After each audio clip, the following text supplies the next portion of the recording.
Приветствую, это снова Илья и мой канал Антимрак. Поговорим в этом видео про потребности человека, инфобизнес и так называемых инфо-цыган. Вообще, мне не интересны личности на превью к этому видео. Я просто хотел бы рассмотреть то, как у человека формируются те или иные потребности, основанные на вере в иррациональное. Считаю необходимым привести пример потребности, которая формируется самой социокультурной средой. Например, желание иметь много денег. Дело в том, что никто не рождается с желанием иметь много денег, и тем более, если мы говорим о большом количестве денег, то какое количество их считать большим? Почему, допустим, инфо-цыгане торгуют красивыми идеями? На самом деле инфо-цыгане торгуют идеями и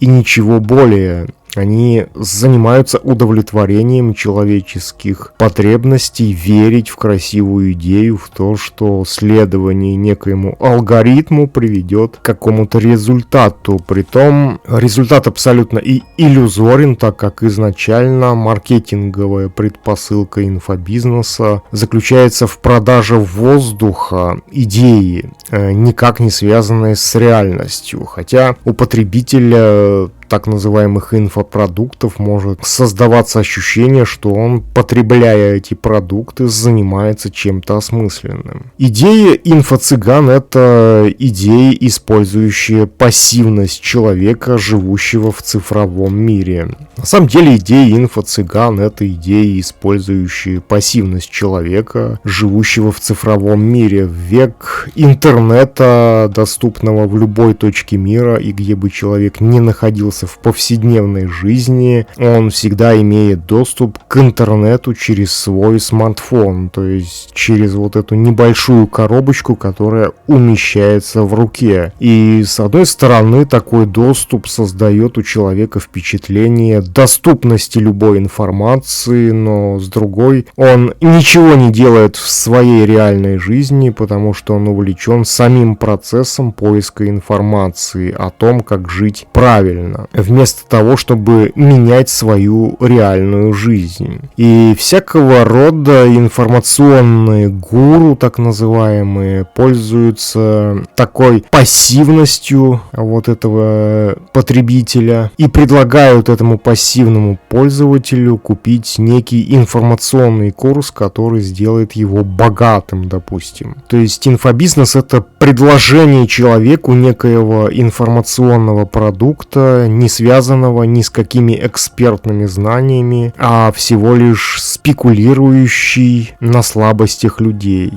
Равно как и психология, это тоже является в чистом виде инфобизнесом. То есть инфобизнес и инфо-цыгане, как его представители, предлагают идею потребления их продукта как средство изменения жизни потребителя. Хотя, если брать какую-нибудь идею так называемых таких инфопродуктов, то, наподобие того, как стать богатым, то непонятно, что считается богатством и почему о богатстве говорится как о том, что считается некой нормой, которой должны следовать все люди. И как будто бы все люди могут достичь этого самого богатства.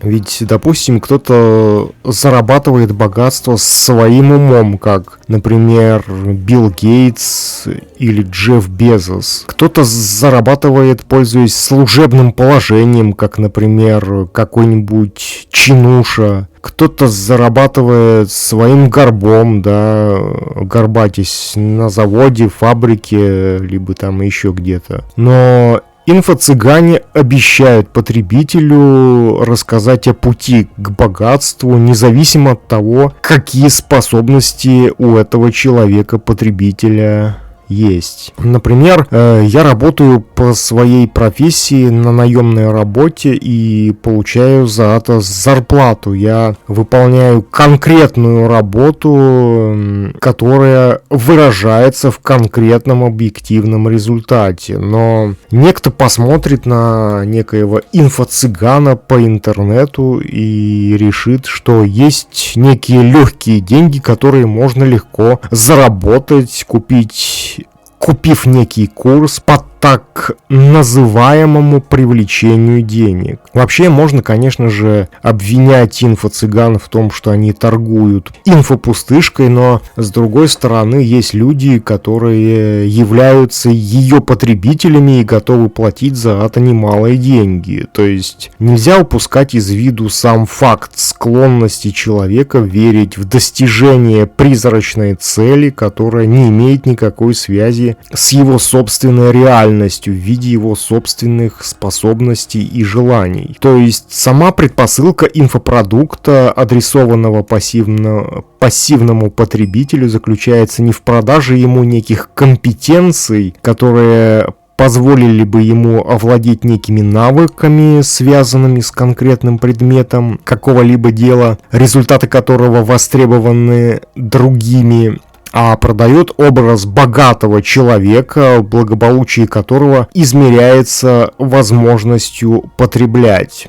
Хотя между богатством и счастьем может и не быть никакой причинно-следственной связи, если учитывать индивидуальные потребности людей. Роль массовости в привлекательности персон инфо-цыган. Роль массовости в привлекательности персон инфо-цыган играет первичную роль, потому что информационный авторитет оратора служит для адептов этой информационной секты, организуемой ее инфолидером, чем-то абсолютно непререкаемым. Собственно, так же как и в секте, критика лидера информационной секты невозможна, потому что для адепта лидер этой инфосекты является непреложным авторитетом. А высказывания лидера инфосекты будто бы не подлежат никакому самостоятельному осмыслению, потому что так же как и в религиозных сектах, на первое место ставится система идеологических представлений о том, что правильно, а что нет. На степень того, насколько человек втянут в эту секту ее лидером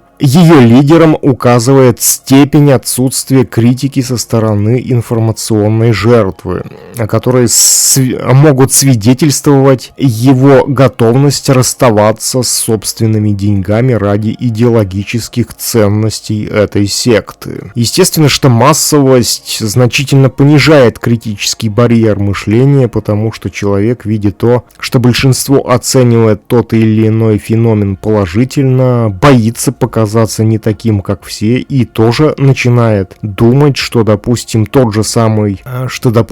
же самые инфобизнесмены, торгующие идеей успешного успеха, это хорошо. Искусственные потребности. Так вот, потребности, которые формируются в результате влияния социокультурной среды, это потребности искусственные. Например, если взять так называемую гендерную любовь, то это природное побуждение, вызванное влиянием половых гормонов. И про так называемую любовь у меня есть целый плейлист, ссылка в описании. И любая подобная искусственная идея внедряется человеку в голову через биологические механизмы, то есть используя биологические механизмы, которые уже есть в человеке.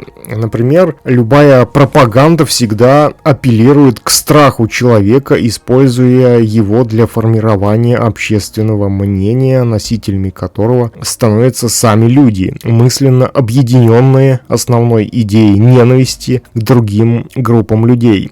И человек, подвергнутый пропаганде, думает, что он движим некими тезисами идеологической системы, которая сгенерировала их. Но на самом деле он движим животными инстинктами, которые были активированы этой пропагандой. Следовательно, также и в информационных сектах именно сам ее адепт, то есть потребитель информации, делает из лидера инфосекты авторитета только потому, что он лидер секты, предстает в глазах адепта как непререкаемый авторитет, чье слово подразумевает идеологическую догму, не подлежащую никакому переосмыслению и критике. В потребительском же контексте тактика убеждения направлена на изменение либо на формирование нового представления о некоем товаре или услуге. Например, в 20-х годах в США была проведена рекламная кампания под названием «Факелы свободы», разработанная американским пиарщиком Эдвардом Бернейсом.